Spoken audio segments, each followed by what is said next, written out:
Let's further discuss this now with Klaus Larres. He's a professor of history and international affairs at the University of North Carolina, and he joins me now here in studio. Thank you so much for being with us today, Professor.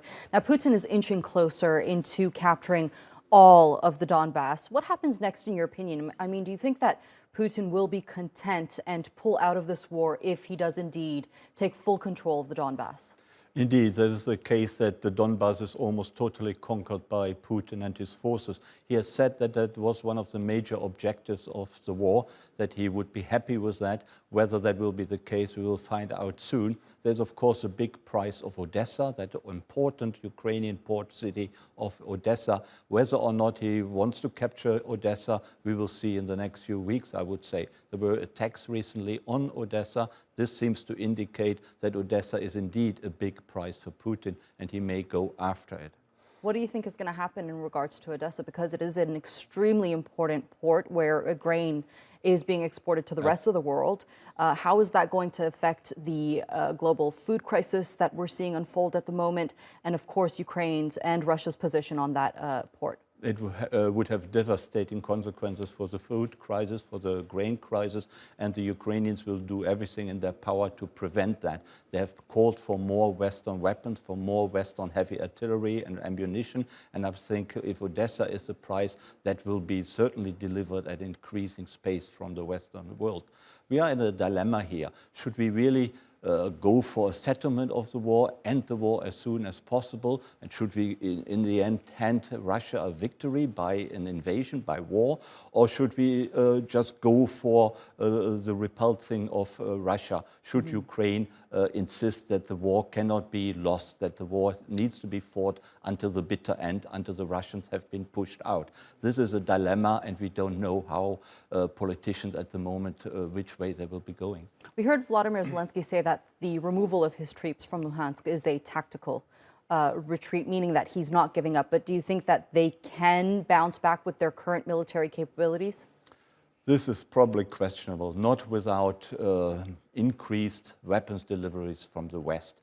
Biden and co have said that that will happen, but it is arriving very slowly so far. It has been arriving, but not at the required speed, not at the required quality of weapon system. And I think Zelenskyy will put increasing pressure on Biden to obtain these weapons. Whether that will mean that the Donbass can be recaptured by the Ukrainians, for the time being, I'm quite doubtful that that will be possible. Looking back at the NATO summit, we heard from U.S. President Biden and UK's Prime Minister Boris Johnson, and they had a very aggressive stance towards Russia, much of what we've seen since the beginning of this conflict. Whereas Turkey's Erdogan is still saying that there's room for diplomacy and that Turkey is still willing to be the mediator between the two sides. Do you think that we'll see the two sides sit back at the negotiating table, especially if Russia does claim that victory of taking over the Donbass region? We do need a mediator, and if Turkey was the right mediator and would put itself forward, I think that would be welcomed.